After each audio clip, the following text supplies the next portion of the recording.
noite, irmãos. Graça e paz. Quem está animado aqui essa noite, diga: Deus é bom. Aleluia.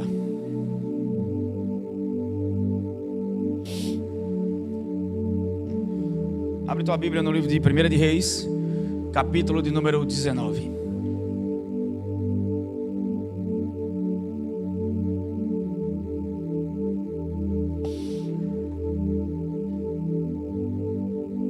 Quem está animado aqui essa noite? Tô vendo que o povo está animado. Voltaram do retiro, todo mundo. Oxê.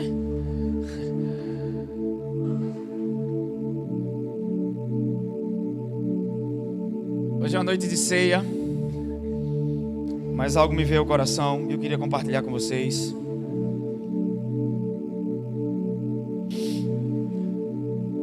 Esse é um tempo que muitas pessoas estão vivendo uma vida de desânimo. Nunca houve tanta depressão, nunca houve tanto ataque mental como nós temos nos dias atuais. Cansaço mental, esgotamento mental. Através das redes sociais, mídia social, a gente entende que muitas vezes a gente está descansando o corpo, mas por causa da telinha do celular a gente não descansa a nossa mente. E é muito importante entender que nosso corpo físico, nossa alma também precisa de descanso. Algumas coisas que você precisa é só mudar alguns hábitos. Essa semana o Senhor falou uma coisa muito forte no meu coração. Às vezes a gente só precisa mudar alguns hábitos e tudo muda. A gente quer uma resposta tão extraordinária, mas são pequenas coisas, coisas simples que vão fazer toda a diferença. Amém? E muitas vezes a gente já sabe o que fazer, só que a gente não faz. Eu aprendi que consistência é você fazer o que tem que ser feito, o que você já sabe fazer. A gente fica procurando saber o que fazer. Que tal fazer o que já sabe? Eu sei que eu preciso meditar, eu sei que eu preciso adorar o Senhor, render graças. Essas coisas são práticas espirituais que elas são preciosas na nossa vida. Uma vida de gratidão. Você não vai reclamar daquilo que você agradece. Tudo que você coloca no solo da gratidão não vai exercer controle sobre a tua vida. Até aquilo que muitas vezes a gente intitula, sabe, isso aqui eu não vou render graças, isso aqui é o diabo. Eu não estou dizendo que não tem coisas que são ações do diabo. Deus não faz nada de ruim, Deus é bom, amém? Mas por termos o Senhor em nossa vida, Deus faz com que tudo coopere para nós. E essas práticas, elas são muito importantes, porque elas trazem uma consciência da presença de Deus e de quem somos nele.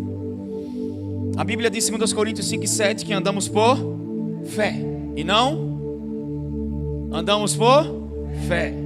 E o que é fé? Diga: fé é uma perspectiva. É viver a vida pela verdadeira realidade. A Bíblia diz no Salmo 103 que além de nos salvar, a Bíblia diz que Ele nos perdoou e também nos curou. Então não fui só salvo, fui perdoado e curado. Isaías diz 53, verdadeiramente Ele tomou sobre si as nossas. Sabe, às vezes a gente diz que alguns textos da Bíblia são verdade, mas a verdade que é verdade para você não é aquela que você cita, é aquela que você confia. Não é aquela que você diz amém em um culto, mas é aquela pela qual você vive. Toda palavra da parte de Deus vem como semente, e quando ela é colocada em prática, ela gera resultados. O diabo não pode roubar uma palavra no teu coração se essa palavra teve uma ação. Na verdade, ele não tem nem poder de roubar. Ele não tem poder algum. Nós é que permitimos que ele roube a palavra. Tudo que Deus vai fazer, Ele estabelece sobre a sua palavra. Tudo que Deus vai fazer. Você está precisando de cura e quer uma oração por cura, Deus vai te dar uma palavra. Provisão, Deus vai te dar uma palavra. A Bíblia diz no Salmo 107 que Ele enviou a sua palavra e os curou e os livrou daquilo que era mortal. Se eles estavam doentes, por que Ele não enviou cura? Enviou a palavra. Porque tudo que precisamos está contido em sua palavra. Então o que é andar por fé? É andar pela verdadeira realidade. É a arte de ver o invisível. Eu venho falando muito sobre isso, só que às vezes a gente pega isso como jargão na igreja e a gente vive uma vida religiosa, e quando se depara com situações, não andamos pela verdadeira realidade. E é aqui que o Senhor quer nos ensinar algo. Tenho estudado um pouco sobre crenças. O Senhor tem falado muito forte ao meu coração. Quem já viu Tem algumas pessoas que nascem com um tipo de doença rara, Jana, eu não sei o nome da doença, mas, por exemplo, que o nosso corpo ele tem um sistema de defesa.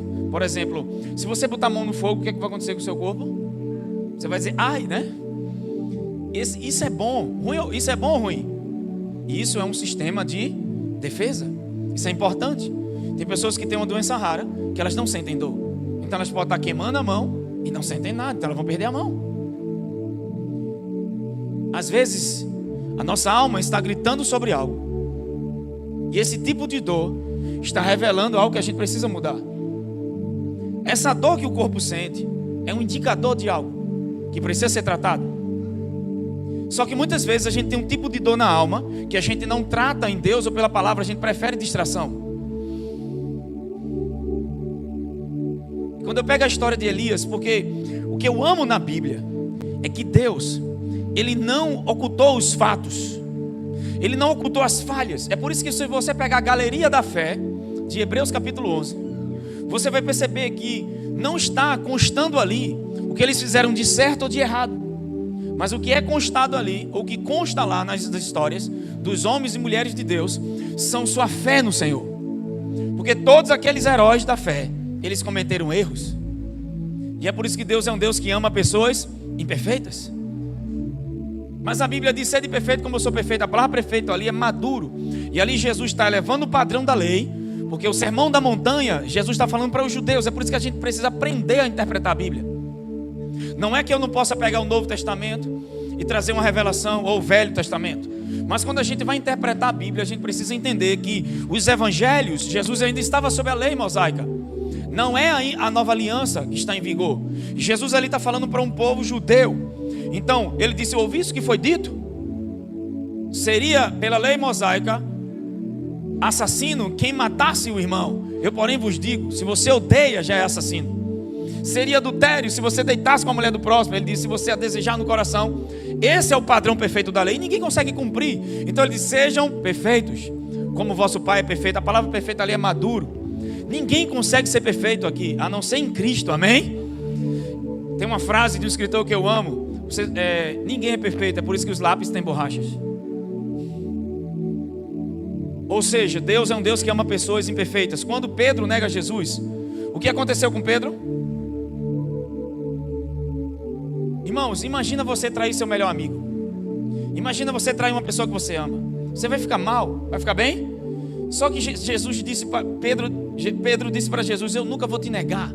Porque a base do amor de Pedro para com Jesus era uma base humana, era no esforço. Se eu e você tentar amar Deus com o nosso esforço, você vai cair. Por mais que você ama o Senhor, e de coração Deus sabe que você ama Ele, mas cedo ou mais tarde você cai. Porque só através da vida de Deus podemos viver a vida de Deus. Cristianismo é Cristo vivendo em mim. Paulo disse em Gálatas, não vivo eu, mas Cristo vive em mim. Porque quando a gente vai para a igreja, as pessoas entendem o evangelho como uma coisa religiosa, como uma rotina religiosa. E não é sobre isso, é sobre a vida pela vida. Jesus não disse, eu vim trazer uma vida cheia de regras, eu vim trazer religião. Eu não vim encher vocês de fardos, eu vim trazer a vida de Deus. Então nós não estamos reunidos aqui essa noite para cumprir uma regra religiosa e amanhã se sentir bem na segunda-feira, achando que fomos abençoados. Nós não fomos abençoados nesse culto. Efésios 1:3 diz que nós fomos abençoados quando Ele ressuscitou dentre os mortos. Existe uma razão pela qual nós temos o fundamento das nossas vidas. A Bíblia diz que Ele morre para perdoar nossos pecados, mas ressuscita para nossa justificação. Ele não ressuscitou porque era bonzinho, Ele ressuscitou para nossa justificação. E o Evangelho, a fé no Evangelho é a fé para a justiça. Quando você entende que a justiça de Deus em Cristo, crê em Jesus agora, é uma dádiva, é um privilégio dessa nova criação. Só que vivemos uma vida debaixo de religião e não pela verdadeira vida. E o que é fé? Não é só o meu pela qual eu obtenho coisas de Deus, mas é como eu enxergo tudo agora. Eu me enxergo como Deus me enxerga, e a ótica de Deus em mim me faz me enxergar como Ele me enxerga, e enxergo os outros, enxergo circunstâncias. Mas a questão é, muitas vezes nós andamos por fé, estamos conscientes da realidade, mas se você parar de se alimentar, porque o processo de renovação da mente, você nasceu de novo, em seu espírito você é perfeito em Cristo, amém? Deus te vê justo, santificado, perdoado. Você precisa se ver, mas você precisa aprender que você tem uma mente que precisa ser renovada. E isso é um processo contínuo, e não um processo que acontece de uma vez só. Não é em um culto, é todos os dias. Amém? Todos os dias. Até estabelecer um hábito e um padrão na tua mente. Imagina todo dia, ao invés de reclamar, você agradecer. A gente pensa que reclamação é coisa pequena e não é. A Bíblia diz em 1 Coríntios que eles foram destruídos pelo destruidor por causa da reclamação.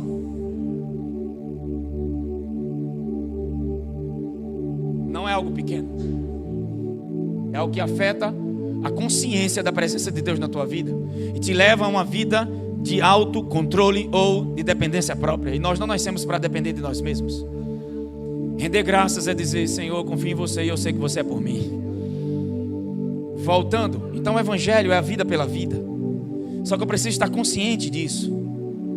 E quando a gente pega todas as histórias da Bíblia, a gente vai ver pessoas comuns. Tiago capítulo 5 diz que Elias era um homem sujeito às mesmas paixões.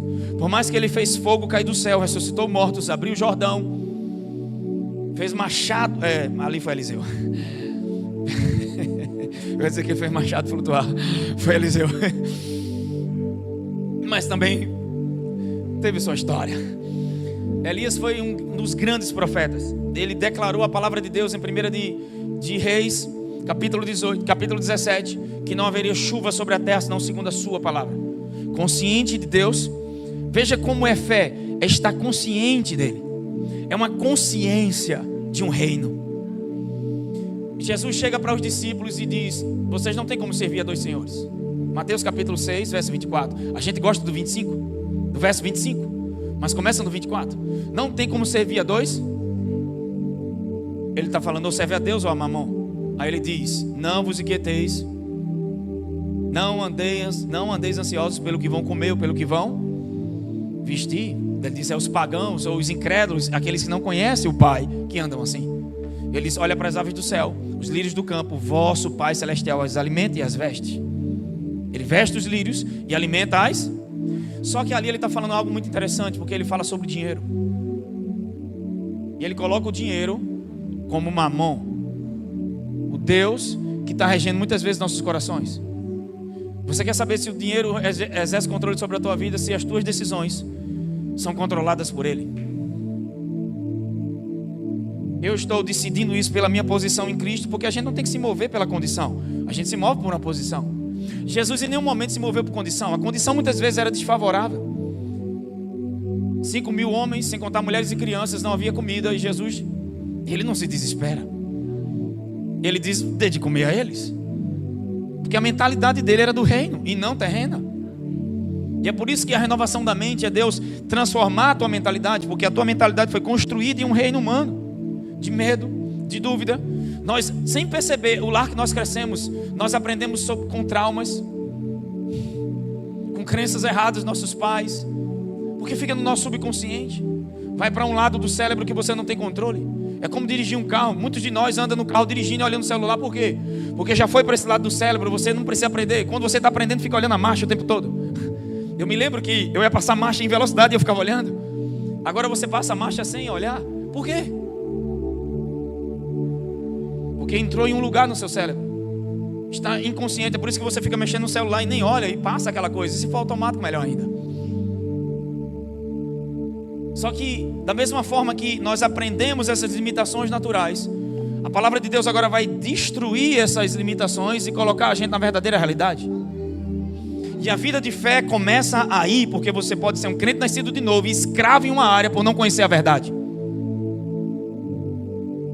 Então é por isso que nós não estamos aqui para falar de religião, ou para sentar em uma cadeira, ter uma rotina religiosa e se sentir bem porque viemos à igreja.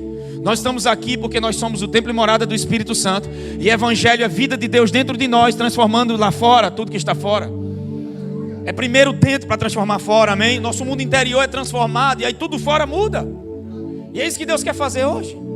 Trazer para você uma consciência de que você é filho. Tem muita gente ainda ceando com medo porque errou, falhou, pelo amor de Deus.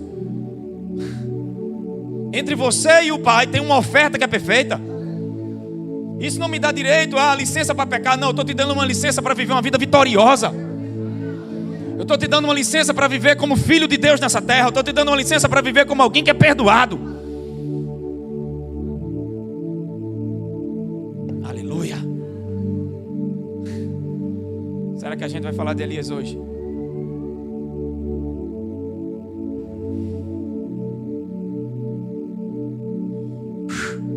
Tem muitas pessoas que têm medo de entrar no novo porque não quer largar as muletas do velho. Porque é novo, você não entende, você não conhece, então você fica com medo, porque você quer controle. Você quer controlar essa coisa nova, e é por isso que você tem tanto medo.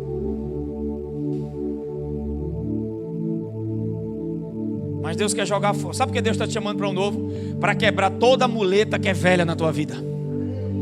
Jogar fora essas carruagens, cavalos, esses boi, tudo, porque o que é novo para você é sobrenatural, mas é algo que vai te transformar de uma maneira. E você vai viver na dependência de Deus, vai experimentar de paz, de alegria, que é tudo que teu coração quer. Mas as crenças limitantes estão te puxando, te segurando em um lugar que você não nasceu para estar. Deus não te criou para viver limitado, fracassado e derrotado. Deus te criou para viver uma vida de mudança, transformação todos os dias. Se o culto acabasse aqui hoje já estava bom demais. Pega no ombro de alguém e diga: Deus te criou para viver os planos e os propósitos dele para você. Diga: e ele não te criou para fracassar, para viver limitado, derrotado, cabisbaixo. Não, você vai ser confrontado, você vai estar triste, vai estar infeliz, vai passar por muitas coisas, vai aprender a lidar com isso. Mas isso não é o seu lugar de habitação. Isso são momentos. O teu lugar de habitação é entender que existe um plano que é maior do que tudo que você está vendo e sentindo. Diga: eu vivo pela minha verdadeira realidade.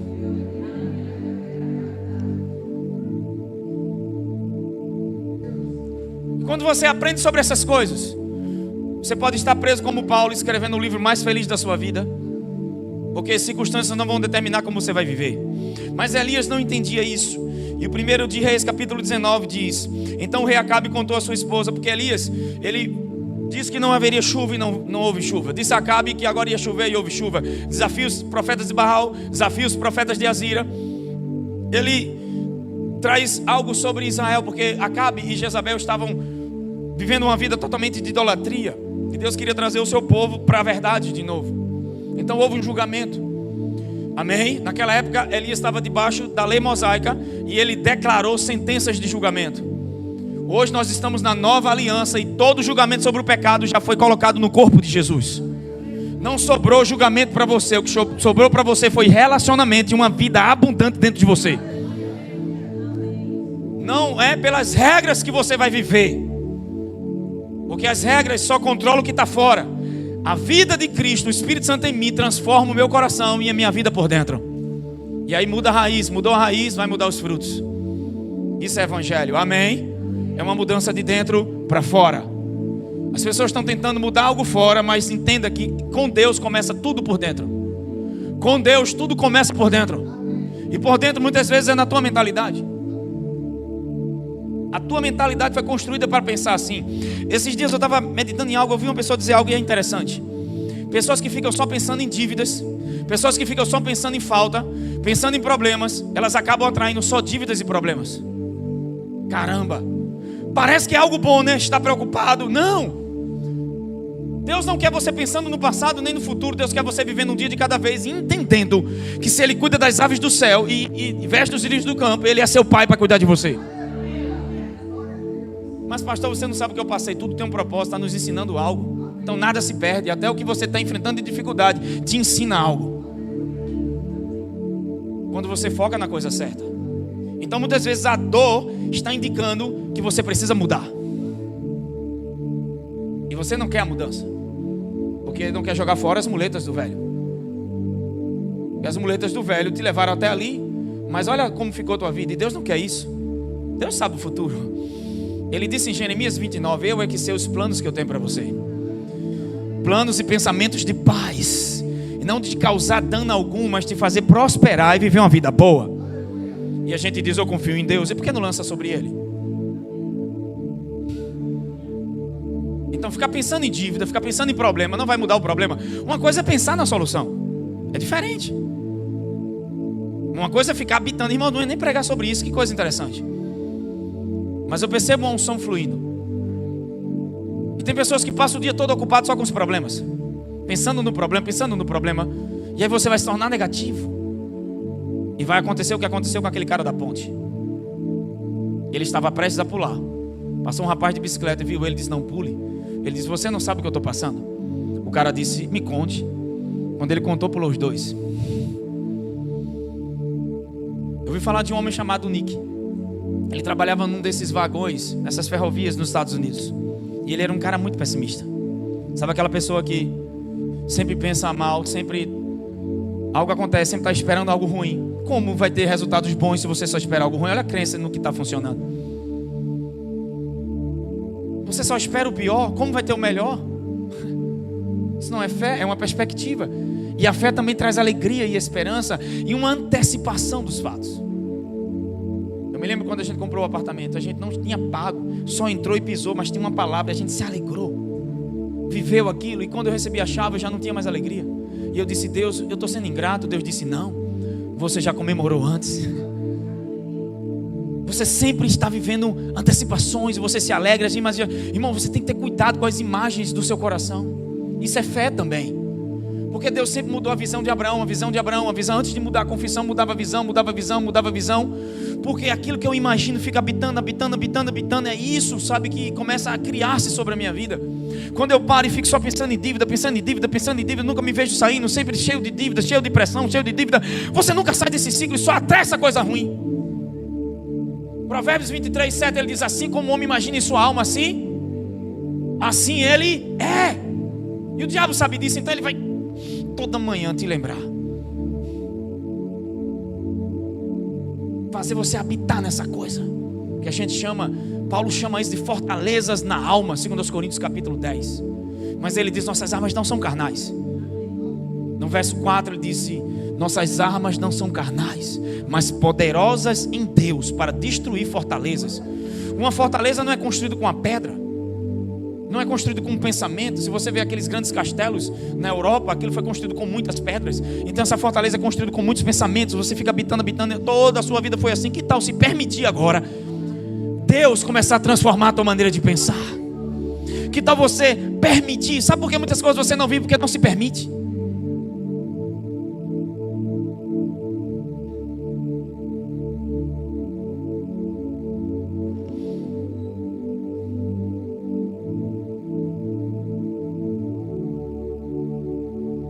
Você não muda o que você tolera. Algumas coisas a gente vai ter que praticar. Quero perder peso, fica só reclamando. Não fecha a boca, não faz exercício, não faz uma caminhada. Não, gente. Tem graça de Deus na sua vida para te capacitar para isso. Para de se ver como vítima e se veja como mais que vencedor. Você não tem noção. Quanto mais revelação e entendimento, mais aumenta a tua capacidade. Você vai se desenvolver, crescer. Fomos feitos para se desenvolver e crescer. Não viver uma vida atrofiada. A religião está atrofiando um monte de gente. Deixa as pessoas burras. Deixa as pessoas ignorantes, intolerantes. E a gente pensa: eu não nasci no lar evangélico, como é que eu sou religioso? Eu não nasci no lar católico. Não precisa. A religião está impregnada na nossa cultura. Até a maneira de enxergar Deus, sem perceber. O tempo todo eu vejo pessoas como se Deus estivesse querendo pegá-las, sabe? Um Deus ruim, um Deus carrasco, pelo amor de Deus. Mas uma coisa a gente precisa aprender: a ter humildade. Porque um dos fatores para receber a graça de Deus é a humildade. Tiago diz que Deus resiste gente soberba, mas dá graça a quem? Aos humildes. A humildade vai fazer com que a graça se manifeste. Na parábola de Lucas capítulo 18, do fariseu e do publicano, o fariseu vai orar, os dois sobem para orar. E o fariseu começa a orar dizendo, antes de orar, dizendo, mostrando suas obras a Deus. Eu oro tantas horas por dia, eu dou dízimo, eu oferto, eu jejuo 3 vezes por semana. O foco dele é a sua bondade e não a de Deus. Ele não era humilde, havia soberba e arrogância no coração. Estava olhando para suas obras, só que a salvação não se manifesta dessa maneira. Não é pela minha performance. Tem algo que nunca vai se manifestar no reino de Deus. Você não ganha a salvação, você não trabalha por ela. Não tem como. Ela é um presente. Só que a gente quer merecer, sabe? Tem muitas coisas na vida que a gente não entendeu a graça de Deus ainda, porque tudo a gente está tentando merecer, conquistar. Não é errado, tá, gente? Não estou falando de trabalho. Cresça, se desenvolva, seja um melhor profissional, mas confiando que a graça de Deus está operando na tua vida. Amém? Só que muitas vezes esquecemos da graça de Deus, começamos a operar no automático, confiando em nosso desempenho, O nosso desempenho diante da salvação não serve de nada. É pela fé. Quando muda o estatuto, as leis e as regras, mudou tudo através da nova aliança. E agora é crendo em Jesus, amém, que você é salvo. Só que aquele cara se gabava porque ele era bom demais. E tem um monte de gente assim na igreja. Mas um publicano, pecador, ele chegou diante de Deus e pediu misericórdia. E ele reconheceu que era pecador. Humildade. Às vezes tudo que a gente precisa é ser humilde, para que Deus possa nos transformar. Porque Ele não pode entrar numa área a qual eu não permito que Ele entre. Eu posso chamá-lo de Pai, mas não abro espaço para o seu agir e trabalhar. Humildade. E aí ele depois diz: resiste ao diabo. Sujeita a Deus e resiste ao diabo. Como é que eu resisto ao diabo? Me submetendo ao Senhor, se sujeitando a Ele, ouvindo Sua palavra e praticando Sua palavra. Tem alguém comigo aqui hoje?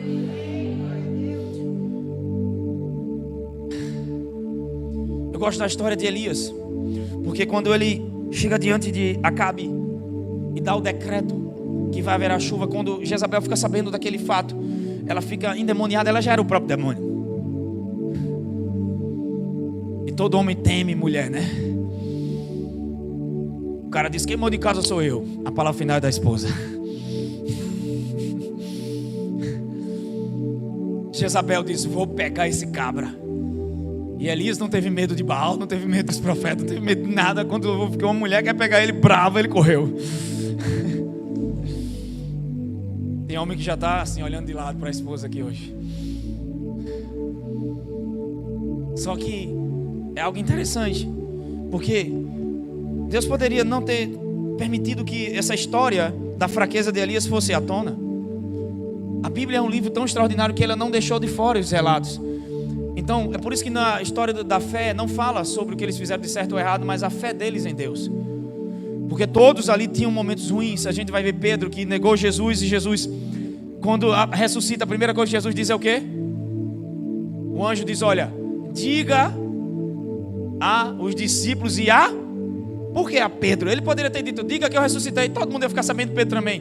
Mas de especial em Pedro, porque havia uma condenação no coração de Pedro, uma culpa por trair seu melhor amigo. E a primeira coisa que Jesus faz é: diga para Pedro que eu ressuscitei. Em outras palavras, diga para ele que está tudo certo.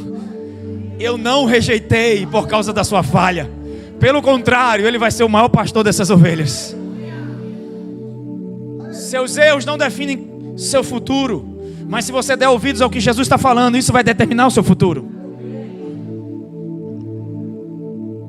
Elias, ele cheio de fé, consciente de Deus, fez coisas extraordinárias. Como Elias, Pedro também, cheio de fé, andou por cima das águas, tirou os olhos de Jesus, afundou. A gente vai ver várias pessoas na Bíblia que tiveram momentos e picos de grande fé, mas quando tiram os olhos do Senhor, enfraquecem. Toda vez que nós tiramos os olhos do Senhor, toda vez que nós paramos de se alimentar de sua graça, do seu amor, de sua bondade, a nossa fé começa a enfraquecer, porque a fonte da fé é Ele. Hebreus capítulo 12 diz: olhando firmemente para o autor e consumador da nossa fé. Parece algo simples olhar para Jesus, mas não é. Ele é a fonte da fé. Que tem alguém comigo hoje? Ele é o ponto crucial, é o ponto essencial. E a Bíblia fala de uma corrida que está proposta para nós. E é pela fé, que do início ao fim pela fé. Só que a gente precisa entender algo. Elias, ele fez fogo cair do céu, fez coisas extraordinárias, mas de repente agora se vê fugindo de uma mulher, porque Jezabel disse que queria matá-lo. Jezabel disse: vou lhe matar. E Elias foge. Vamos ler a história.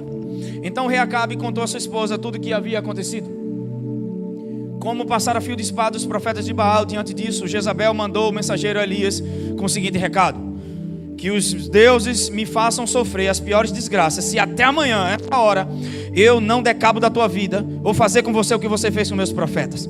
Assim que Elias recebeu o aviso, fugiu para salvar a própria, diga, justiça própria. Tem alguém tentando resolver sua própria vida, ou você entregou sua vida a Ele? Quando é que você vai parar de fugir da sua própria vida? Elias não está fugindo para salvar a vida. Elias está fugindo de si mesmo. Tem muita gente na igreja que está fugindo de si mesmo, do seu propósito. É por isso que tem um senso de vazio. Se Elias está fugindo para salvar a vida, olha o verso 4. Quanto a ele, fez pelo deserto a caminhada de um dia e foi sentar-se debaixo de um pé de giesta, uma espécie de arbusto, e ali orou pedindo para si dizendo: agora basta, Senhor, retira-me pois não sou melhor que meus pais. Tem certeza que Elias queria morrer? Quem tem certeza que Elias queria morrer aqui? Levanta a mão para eu ver. Quem tem certeza que Elias estava pedindo para morrer? Ninguém levanta a mão, né? Quem tem certeza que Elias não estava pedindo para morrer, levanta a mão. Também ninguém levantou, então está só um irmão lá corajoso. Você está certo, irmão. Então já vi que vocês não entenderam. Nem levantaram numa hora, nem levantaram na outra. Na verdade, eu já falei isso, mas eu vou repetir hoje de novo. Elias não estava fugindo para salvar a vida, porque se ele queria morrer, só era ter ficado. Quem quer morrer? Se a mulher diz que vai matar, e ele diz a Deus que pede para morrer, fica que a mulher te mata. Então ele não fugiu para salvar, ele não queria morrer, ele estava fugindo de si mesmo. O problema da mensagem de Jezabel é que ninguém que vai prender alguém manda recado. Um policial não manda para o traficante: amanhã a essa hora eu te prendo. Ele vai lá e prende. Isso aqui é intimidação. O que está chegando na tua mente é algo para te intimidar, colocar medo em você. As notícias vêm para te dizer: olha, você vai ficar sem sua provisão, porque a porta que você está vai se fechar. E quem disse que sua provisão é o seu trabalho? Deus está usando ele, mas Deus tem imensas coisas para fazer provisão na tua vida. Só que a maneira de pensar foi construída em uma base humana, e agora Deus quer desconstruir essa maneira em uma base celestial. E a base celestial é: você é filho, eu cuido das aves que não trabalham nem semeiam. Não é por merecimento que Deus te cuida de você, é porque Ele te ama. É por causa do amor dele na tua vida que Ele cuida de você.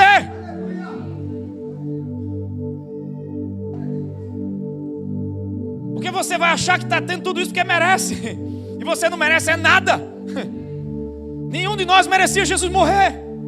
Só que muitas vezes nós somos aquele fariseu que não percebe que estamos confiando em nossa bondade, mas o ponto da fé é que ela confia na bondade de Deus. O medo é a falta de confiança na bondade de Deus. Se você viver uma vida baseada em sua performance, logo vai falhar, porque a qualquer momento você vai se ver inseguro. Há coisas que vão vir que são maiores do que você, e você não dá conta. Mas é onde você entende que tem alguém que é maior do que as coisas que vêm sobre você, e Ele dá conta. E quando chegar o grande demais, tem que fazer igual a Josafá: contra essa multidão eu não tenho força alguma, mas eu sei quem tem, e eu vou para Ele.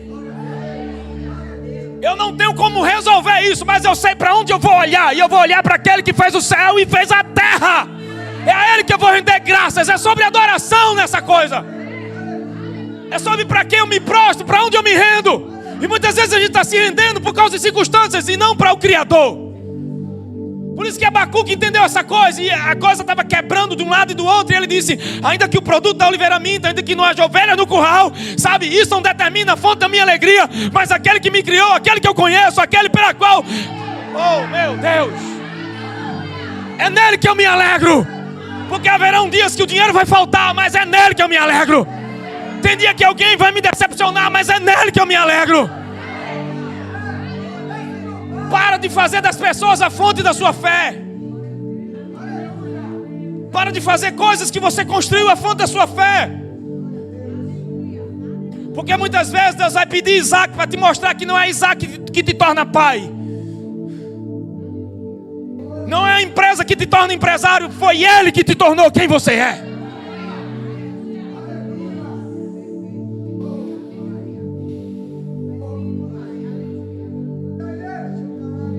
Está na hora de assumir a sua identidade de filho de Deus, se levantar no meio do caos e entender que através da tua vida não só você vai ficar bem, mas através de você Deus vai liberar influência, vai liberar vida, cura e provisão para a vida de outros.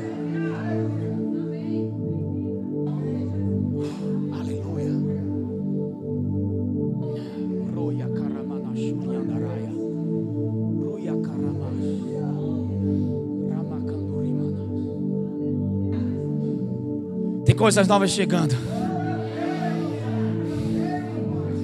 E Deus está te preparando para algo novo. Não tenha medo. Não tenha medo do novo, porque as muletas velhas vão ser jogadas fora. Deus vai quebrar algumas muletas para te mostrar que o novo você vai viver muito melhor do que no velho. Nenhum de nós gosta de mudança por causa disso. Alguém que cresceu acreditando que não merece ser amado vai inconscientemente encontrar parceiros que reforcem essa ideia. Uma vez uma pessoa me disse: eu só encontro pessoas que abusam de mim, pessoas que... É a crença. Isso porque você crê assim. Você vê a vida assim. E o que só aparece é gente desse jeito. Que tal começar a ver a vida diferente? Que tal, ao invés de pensar em dívida, pensar na provisão? Que tal, ao invés de pensar nos recursos que estão faltando, pensar naquele que os recursos são ilimitados? Que tal começar a pensar nessas coisas, meditar e deixar imagens novas serem criadas no teu coração? Porque essas imagens antigas vieram debaixo de um padrão. Talvez foi na tua casa que tu aprendeu isso. Escutando tanto teus pais, você não gosta do que eles diziam, mas ficou em você. Mas Deus te ama tanto. Porque Elias não sabia essas crenças que ele tinha. Estava cheio de fé, operando nos dons, cheio da unção. Mas muitas vezes o carro vai ligar o alerta.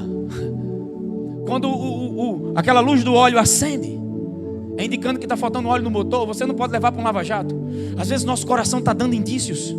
Os nossos sentimentos são indicadores do que está no nosso coração e a gente não percebe. Essa insegurança, esse medo, esse pânico, essa falta de sono, sabe, essa coisa de estresse e de agitação o tempo todo. Tem algo errado, gente. Você não percebeu, não? Mas pastor, porque a minha vida é pressão. Não é o que está acontecendo lá de fora, é o que está entrando, ou o que já está dentro que está fazendo isso.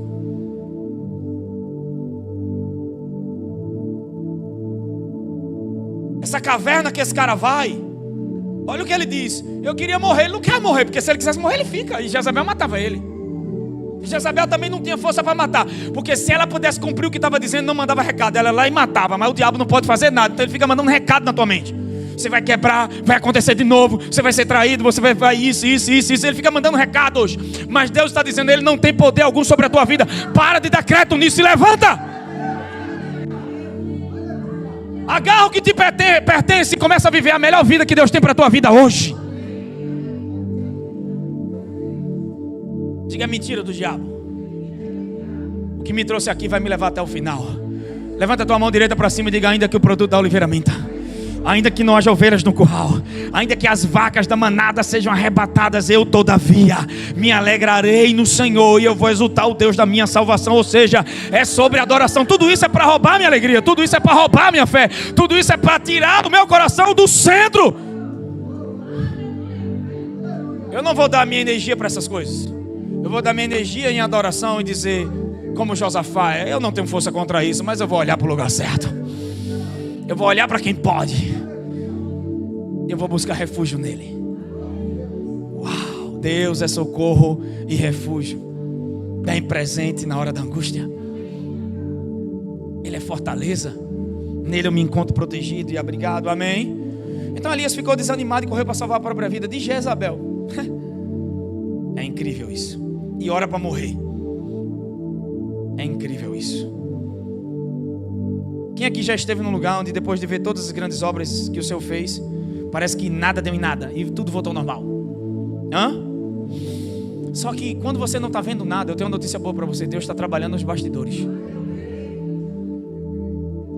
Vamos ver Mateus capítulo 11, verso 28. Mateus 11, 28. Eu não vou demorar muito hoje, que eu quero celebrar a ceia, mas eu sinto uma unção de Deus aqui, uma unção específica para quebrar depressão hoje.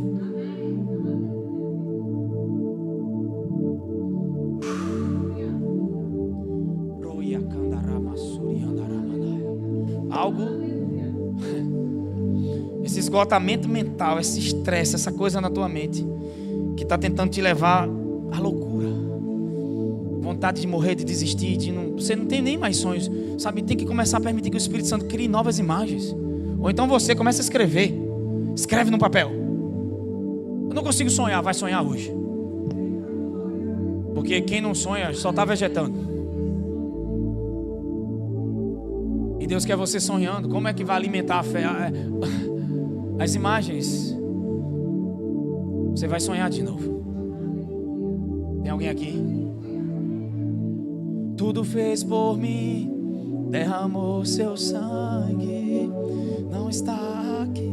Ele ressuscitou para nossa justificação. A garantia que você foi feito justo é que Ele ressuscitou. Isso é bom demais.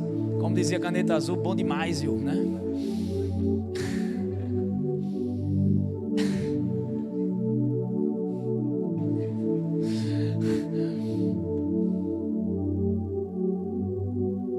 Hoje eu vinha para falar sobre perdão. Eu sei.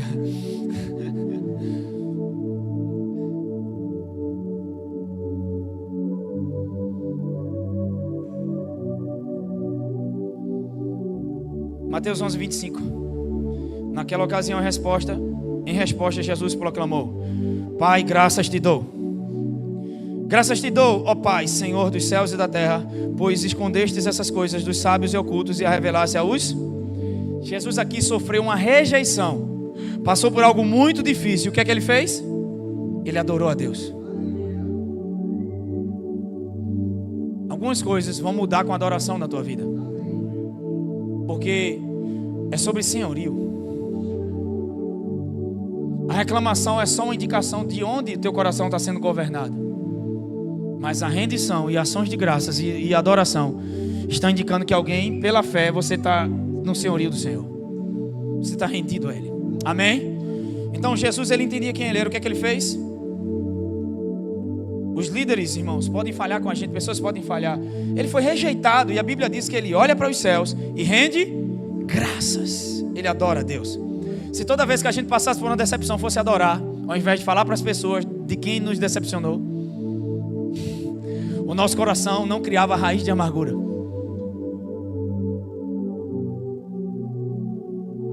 A raiz de amargura é uma semente maligna. Ela é sutil.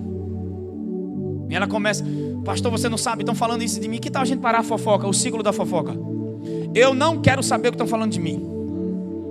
Não quero saber o que falaram, não quero saber o que disseram. Então quando a gente escuta e replica, a coisa vai pegando forma. Irmão, só cresce aquilo que a gente foca. Há batalhas que você precisa aprender a ignorar, porque elas não fazem parte do nosso destino. Diziam Jesus, ele expulsa por Beelzebul. Jesus continuou expulsando demônio. Amém? Tem coisas que vêm só para roubar a tua energia e você fica ouvindo.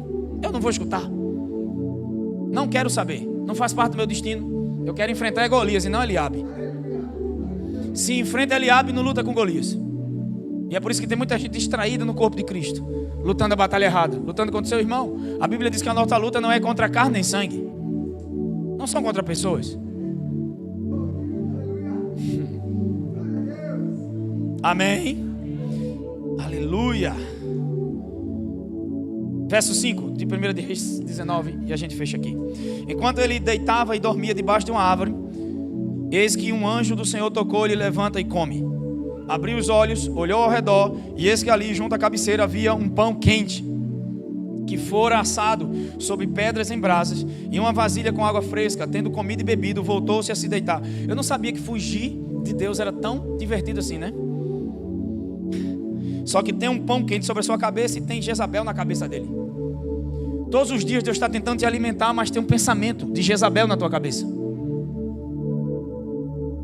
Ou seja, ele foge por causa da mensagem de Jezabel. A mensagem de Jezabel é: você vai morrer. Eu não sei que mensagem Jezabel, que é uma figura do diabo, está colocando na sua mente. Mas tem um pão quente também para você se alimentar. O nome dele é Jesus. O pão vivo, quente, fresco que desceu do céu. Você percebeu aqui como Deus está tratando Elias? Elias está passando por uma crise de nervos, uma crise de desânimo. O cara entra numa depressão, porque a caverna que ele entra não é física. A física é o resultado da caverna interna que ele já tinha. Muitas coisas que nós temos interno, nós não sabemos que temos. E muitas vezes essa luz do painel do carro que acende, essas sensações, emoções, esse estresse, essa coisa toda que a gente está vivendo, é o nosso coração acendendo a luz, dizendo: ei, isso aqui precisa ser tratado. Não desprezado, não colocado de lado, porque a gente tem esses lados obscuros que a gente prefere não tratar. A gente sempre está tratando os outros. Ver na casa dos outros é muito bom. Falar do que os outros precisam mudar é muito bom. E geralmente a gente só julga as pessoas naquilo que a gente é bom, né? Rapaz, você sabe quem se divorciou? Claro, você nunca passou por um divórcio, então não julga a irmãzinha que passou por um divórcio. Você não sabe o todo. Você não conhece onde a pessoa cresceu, com quem viveu, o que ela passou, porque ela vive isso. A gente não sabe, eu não estou dizendo que a gente tem que botar a mão naquilo que é errado, amém? Tem consequência, a pessoa já tem a consequência, ela vai ter a consequência dela, não tem como não ter. Mas nós estamos aqui não para causar feridas, nós estamos aqui para curar os feridos. Nós estamos aqui para ser agentes de milagres. Nós estamos aqui para ser lembrados como pessoas que trazem solução. Nós somos o povo de Deus. Sermos Afinates Banéas, Josés nessa terra. Gente que dá solução, não gente que causa. Mas você não sabe o que ele fez por mim. Ele me ensinou uma lição. Porque até as pessoas que causam problema na nossa vida vêm por um propósito. Está nos ensinando algo. Irmãos, com Deus você não perde nada. Em tudo você cresce. Em tudo você aprende. Em tudo você amadurece. Ou você quer ficar como um menino mimado, ou quer aprender a governar. Porque se entender que você nasceu para governo, vai ter que lidar com decepção, vai ter que lidar com rejeição, vai ter que lidar com gente difícil, vai ter que lidar com calúnia, vai ter que lidar com cisterna, vai ter que lidar com os próprios irmãos te invejando. E quando crescer não vai se vingar, porque Deus nunca vai confiar algo na tua mão para matar ninguém. Deus vai te tratar para poder curar os que estão precisando de tratamento.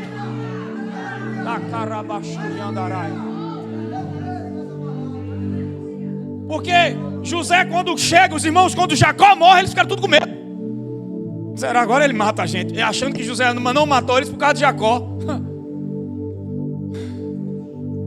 Aí chega em Gênesis capítulo 52, José disse: o mal que vocês intentaram contra mim, Deus transformou em bênção.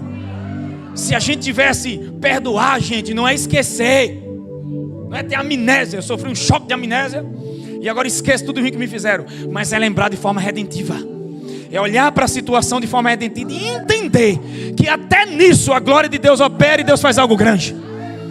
Porque o cara diz assim: o mal que vocês fizeram contra mim, Deus transformou em... Quando você tem essa consciência de que Deus é por você, até o que o diabo está tentando cavar, é ele que vai cair nela e prospera para o teu bem. Eu sou tão abençoado, meu irmão. Eu entendo que até o mal que intentaram contra mim, Deus vai transformar em bênção na minha vida. Só que quando a gente está na cisterna, o trabalho do diabo é decepcionar você. Mas a consciência da presença de Deus: eu sei quem está comigo, eu sei quem me ama, eu sei quem me trouxe até aqui, eu sei os passos que eu levei, eu sei tudo que eu passei, eu sei as decepções, as dores, cada ferida. E Deus não joga nada fora, viu? Nada fora, nada será perdido. Olha para alguém que está do seu lado e diga: nada na sua vida vai ser perdido, até as dores, até as decepções não vai ser perdido. Por que não vai ser perdido? Porque amanhã você vai olhar para alguém não com medalhas, mas com cicatrizes, e vai dizer: eu já estive aí, e eu sei porque sei que Deus é fiel para transformar. Gente imaturo vai apresentar medalha, gente madura apresenta cicatrizes. Não está aberta, olha para os irmãos e diz: ei, vocês tentaram me matar, mas eu não tenho feridas, eu tenho cicatrizes. Ou seja, isso me amadureceu a ponto de entender que até o que vocês fizeram de ruim, Deus transformou em bênção na minha vida. E eu não estou nessa posição para julgar vocês, eu estou nessa posição para abençoar, para ajudar, para levantar, para curar. Porque eu entendi que eu nasci para governo.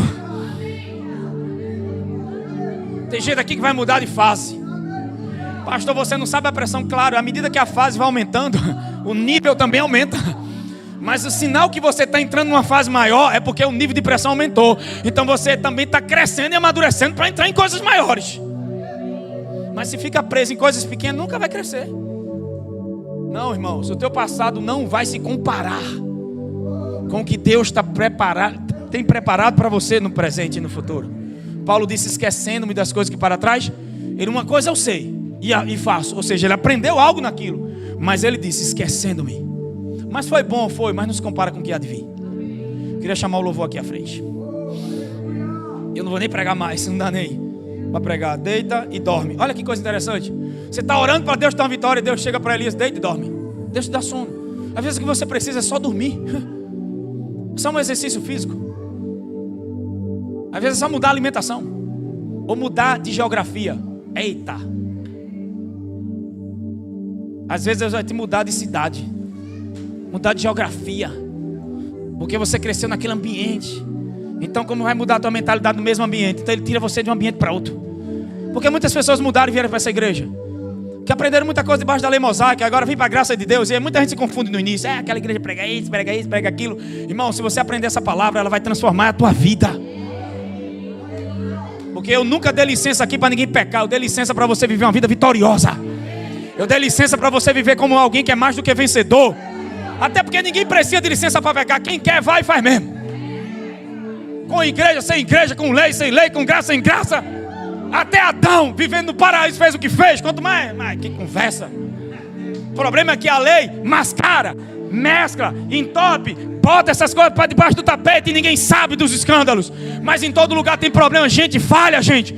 Eu sou falho, vocês são falhos, todo mundo vai errar.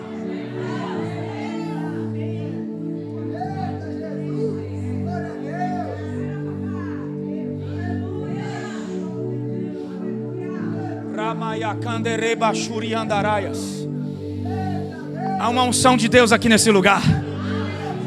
Coisas novas estão prestes a acontecer. Milagres diários, coisas extraordinárias. E Deus quer tirar você da mentalidade medíocre. E não é essa coisa de ficar só gritando no culto, dando glória a Deus. Está na hora de se render de verdade. Está na hora de permitir que novas imagens venham para o teu coração. Novos sonhos. Por que tanto medo de sair do lugar que você viveu a vida toda? É por isso que José foi vendido, porque senão ele ia ficar lá, acostumado com aquele ambiente. Aí muitas vezes o ninho é sacudido. Fica desconfortável. Para que você possa viver os voos mais altos que Deus tem proposto para a tua vida. Garanto com uma coisa, o vento que você está com medo só vai encaliçar tuas asas e te provar que você nasceu para os ventos. Fica de pé em nome de Jesus. Eu tentei pregar outra coisa, mas que unção eu estou sentindo aqui, gente. Presença do Espírito Santo. Esse ano tem gente aqui que não vai voar, vai decolar de verdade. Não sei se você já viu o Papalégua, um desenho que tinha. O lobo tentava pegar ele de todo jeito. Lembra, Jana, daquele Papaléguas? Só ficava o rastro de fogo. Bibite. O diabo vai te procurar, ele só vai ouvir o bibite. Bibite. Esse é o ano de decolar, Pati. Não é ano mais de voar, é de decolar no Senhor. Mudou de nível. As pressões aumentam.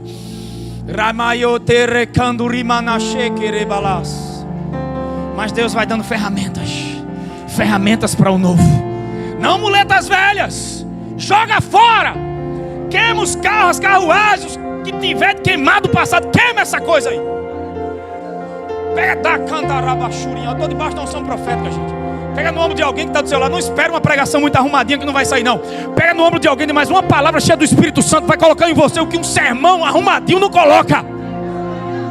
Pega no ombro de alguém que está aí e diga: vai queimar as carruagens, vai quebrar os carros, porque está na hora de viver a mudança. Está na hora de viver o novo. Tem ferramentas novas. Tem armas novas. Tem mensagem nova. Tem óleo novo. Tem graça nova. Tem cura. Tem favor de Deus. Tem novas geografias. Tem roupa nova também. Para entrar na nova fase.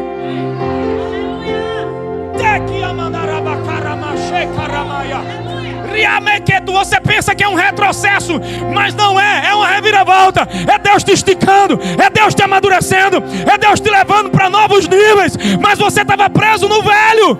Mas Ele está dizendo: chegou o tempo de crescer. Chegou o tempo de voar. Então, o nível ficou mais difícil, mas também a alegria vai ser maior. O gozo vai ser maior. As estruturas são maiores.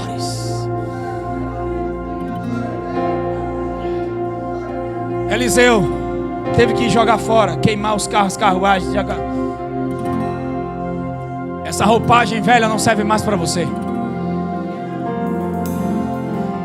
No seu coração você pede para viver o novo. Só tem medo porque é desconhecido. Você tem muito medo porque é desconhecido para você. Você não quer depender. Você não quer se render, não quer se entregar. Você está lutando, e isso está fazendo você sofrer. Está causando dores em você. Está causando dores na sua alma.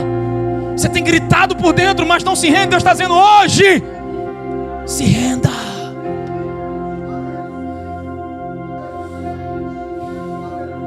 E eu queria cantar aquela canção, foi ela mesma. Tudo fez por mim, derramou seu sangue enquanto a ceia vai passando. Eu sei que vocês programaram outra música. Programaram não, então. Mas debaixo de uma unção dessa, não tem como cantar outra não. Haverá uma unção aqui tão forte. Pessoas vão sentir o coração queimando, sabe? Uma alegria. A gente vai chorar. A gente vai se alegrar. Se der vontade de gritar, grita. Se der vontade de correr, corre. Se der vontade... Hoje você vai se desprender do velho. Porque Deus está armando novas estruturas para o que está chegando. Você não pode ser a mesma pessoa do velho agora entrando no novo. Então Ele está te tornando uma nova pessoa, com uma nova mentalidade, com uma nova estrutura, com um novo entendimento. Oh my gosh. Levanta o corpo do Senhor essa noite. Pega o pão. Isso aqui não é um ritual religioso. Paulo disse: eu recebi do Senhor. Ele não disse: eu recebi de Mateus, de Marcos ou de Lucas. Ele disse: eu recebi do Senhor. É algo importante. Se ele tivesse dito: eu recebi de Mateus, ainda seria importante. Mas você vê que o ensinamento da ceia é muito mais que um ritual religioso. Nós temos um corpo que é limitado e que é um corpo fraco, sujeito a doenças e a enfraquecer. E por causa disso, Deus deu o corpo de Jesus para nós. A ceia é o corpo do Senhor, corpo perfeito. Aqui é um símbolo. Você vai dizer: é um símbolo. É um símbolo do sangue daquele cordeiro pichado lá no Egito. Fez com que o anjo da morte não tocasse na casa dos egípcios, dos israelitas no Egito. Era um símbolo, mas era uma representação espiritual. Ao comer da ceia, onde tiver uma doença no seu corpo, você vai ser curado agora. No Salmo 78, o salmista disse: lá no deserto, eles não comeram maná, comeram o alimento dos poderosos. Uau! Algumas traduções dizem alimento dos anjos, mas ele fala dos poderosos. Está falando dos filhos de Deus. Por isso eles não adoeciam. Comiam o maná, que era a figura do pão, que é a representação do corpo. Em toda a Bíblia a gente vê a ceia e figuras da ceia. Elias aqui estava desanimado, depressivo, e ao invés de receber uma palavra, a Bíblia diz que Deus deu um pão quente.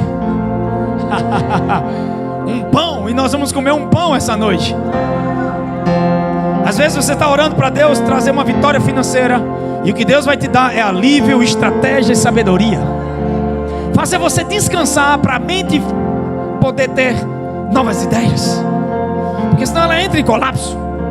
Você pensa que o que você está precisando é isso, mas Deus sabe o que você precisa, e Ele vai na raiz mais profunda do seu ser. A Bíblia diz no livro de Mateus que um leproso se aproximou de Jesus e disse: Senhor, se quiseres, pode me tornar limpo. Ele não sabia que Jesus queria. O primeiro passo da fé é entender o que Deus quer para você, saber o que Deus quer, saber o que Deus tem. Amém?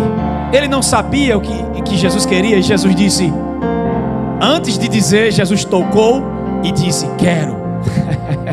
Seja limpo. Só que pela lei mosaica, aquele homem não podia tocar em Jesus, e nem Jesus nele, porque se o impuro tocasse no puro, o puro seria contaminado. Mas quando Jesus chega, Ele muda todas as regras. Ele muda o sentido da vida. Você viveu uma vida sem sentido, mas Jesus quer dar sentido para a tua vida. E o que é interessante é que Jesus tocou no homem. Ele poderia ter curado primeiro, para depois tocar. E por que Ele tocou primeiro? Porque aquele homem viveu excluído da sociedade. Não podia abraçar, não podia beijar, não podia comungar com pessoas. E a ceia também fala de relacionamento horizontal, fala de mesa, fala de comunhão, fala de ver o irmão, ver o próximo, fala de olhar nos olhos das pessoas à volta, entender a necessidade dos outros, e saber que nós não podemos viver na terra como um egoísta e orgulhoso, sem entender que existe um propósito a ser vivido. E o propósito não é sobre o seu propósito, mas envolve pessoas. Então Jesus toca nele. Quando Jesus toca no homem antes de curar, ele não aguenta. Por quê? porque ele achava que precisava da cura física da lepra. Mas Jesus tocou nele porque ele precisava da cura interior, a cura do senso de humanidade. Ele precisava se sentir humano de novo, se sentir gente, se sentir parte. Tem muita gente aqui hoje que precisa ser curado disso, se sentir humano, se sentir gente, se sentir parte. Peraí, eu estou vivo, eu faço parte, eu sou gente. Eu também tenho dores, eu preciso ser abraçado, eu preciso conviver, eu preciso ter comunhão, eu preciso entender que existe uma vida proposta. Então ele vivia excluído por ser leproso, vivia na porta da entrada da cidade. Mas Jesus toca primeiro antes de curar, e não cura antes de tocar, porque Jesus devolve para ele o senso de humanidade. Ei, ele vai além das suas expectativas. Você pode ter chegado aqui essa noite achando que Deus vai fazer aquilo que você pensava que Ele ia fazer, mas Ele vai fazer além. Ele vai superar todas as suas expectativas, e Ele vai na raiz. Pai, nós consagramos ao Senhor esses simples pedaços de pães. Como Paulo entendeu, nós também entendemos que não é só o ato de comer o pão, mas é entender que naquela cruz o corpo de Jesus foi partido, dilacerado, esmagado. Como esse pão vai ser esmiuçado, esmagado em nossos dentes e boca. Todo o seu corpo foi esmagado e moído por causa das nossas enfermidades, e o castigo que nos traz a paz estava sobre ele. As dores da alma, os gritos emocionais, todos esses ele sofreu, gritou. Colocaram uma coroa de espinhos sobre a sua cabeça. Ele sofreu pressão na cabeça para que nós tivéssemos alívio essa noite. Vai além de um simples ato de comer um pão. É uma consciência de um ato de substituição. É uma consciência de uma redenção que é real. Não é um ato religioso, mas é uma troca divina. É o divino se colocando como humano e nos levando o humano para o que é divino. É aquele que está em cima descendo para aqueles que estão embaixo poderem subir. É aquele que é eterno se submetendo a um tempo. Aquele que cria se submetendo à criação. É o amor encarnado, é o amor se revelando, é o amor se doando, é o amor permitindo, é o amor curando, é o amor.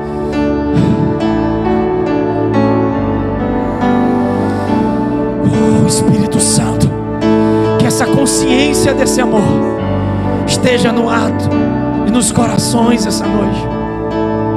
E é por isso que Paulo disse: eu recebi, foi do Senhor. Isso é importante. Isso não é um rito, isso não é um ritual, isso não é uma regra religiosa, mas é alimento dos poderosos. Ao comer do pão, você está recebendo a vida do corpo de Jesus. Então todos juntos nessa noite poder participar do corpo do Senhor.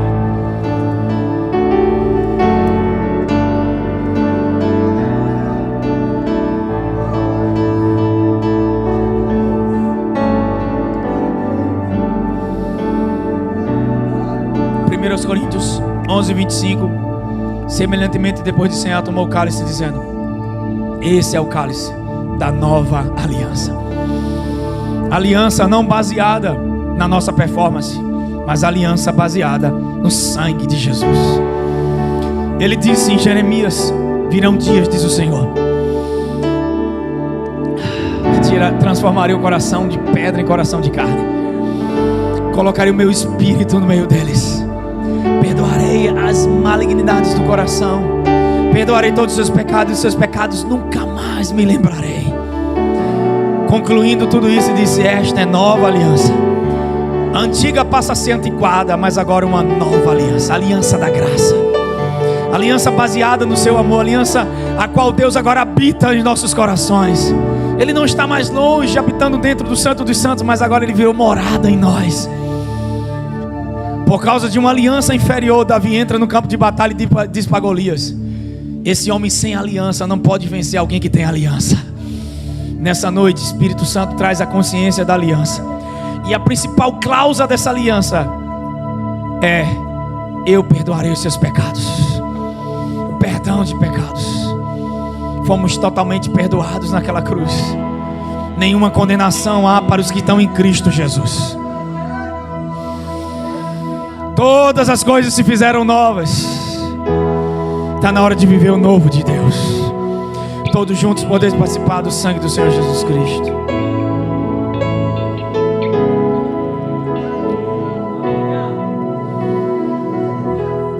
Celebra Jesus nessa noite, agradece.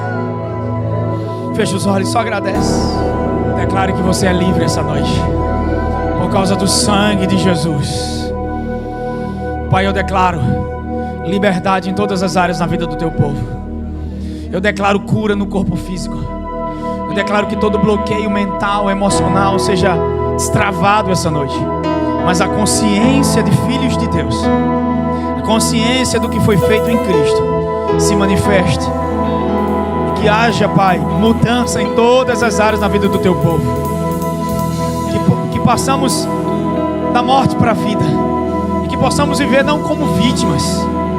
Você não precisa ser uma vítima do sistema. Você pode viver como mais do que vencedor.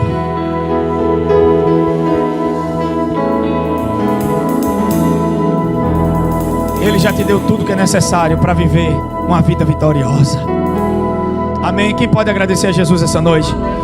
Diga: Pai, muito obrigado por causa do teu amor. Aleluia. Coloca a mão no teu coração. Se você ainda não entregou sua vida a Jesus, a única coisa que você precisa nessa noite é dizer: Senhor Jesus, eu te recebo como meu Salvador. Eu creio que você morreu por conta dos meus pecados, e eu faço você Senhor da minha vida. Só isso. Se você fez essa simples oração, você acabou de nascer de novo. Toca essa canção. Cristiano que veio com Jana, o Senhor tem algo novo para você. Tudo que você viveu não se compara com o que está proposto para o que você vai viver. O Senhor manda te dizer essa noite: Deus quer quebrar todas as muletas velhas. Não tenha medo do novo. Você não tem noção do que Deus tem com você. Você não tem noção dos planos que Deus tem para a sua vida. A palavra que vem ao meu coração é: ainda não acabou. Não deixa que nenhuma mensagem entre no teu coração dizendo que acabou. Deus está dizendo: só estou começando. Tudo que você passou não é nada para o que você vai viver. Se permita. Se permita. Deus não vai fazer aquilo que você não vai permitir. Mas Ele está dizendo: o que eu tenho para você é muito maior do que você imagina. Eu sei que enquanto eu pregava, você recebeu o Espírito Santo e disse: diga para ele. Eu não vou sair daqui sem dizer para você isso. É muito grande o que Ele tem com você. Ele te ama demais. Você não tem noção. Nós crescemos e aprendemos muitas coisas que nos colocaram limites. Mas o que Ele tem para você são coisas novas. E Ele diz: não tenha medo do novo. Ainda não acabou. Alegrias imensuráveis. Há um propósito a ser vivido. E não tenha medo de mudar de lugar. Não tenha medo de nada. Eu sou seu pai, o Senhor manda te dizer. Sou eu que cuido de você. É difícil ver Deus como pai, por causa da figura muitas vezes na nossa vida paterna. A ausência dessa figura muitas vezes faz com que a gente não consiga enxergar Deus. A gente vê Deus como Deus. Mas Deus diz que nessa fase, como um pai, você vai perceber, ver o agir dele na sua vida. E crenças vão ser estabelecidas no seu coração, para que você possa viver o novo. Eu estou debaixo de uma unção tão forte dizendo isso para você. Você vai prosperar tanto, filho. Tanto, tanto, tanto que você não tem noção. Amém? Alguém recebe essa palavra essa noite? Eu declaro a melhor semana da vida de vocês. Eu declaro que as bênçãos de Deuteronômio 28 se manifestam na casa de vocês, na família de vocês. Eu declaro que as bênçãos do Salmo 23, as bênçãos de proteção do Salmo 91 e as bênçãos que estão contidas em Cristo Jesus, que não é só sobre dinheiro, que é paz, alegria, prazer de viver, felicidade, tantas áreas isso ataca, shalom, se manifestem. Se eu falo ao meu coração sobre pessoas que estão endividadas aqui, se prepare para ver recursos sobrenaturais chegando para a tua vida. Mas não fica habitando em dívidas, não fica pensando em coisas que isso atrai só dívida. Se veja vivendo o melhor que Deus tem para a tua vida, e viva o melhor. Amém? Dá paz, abraça o teu irmão.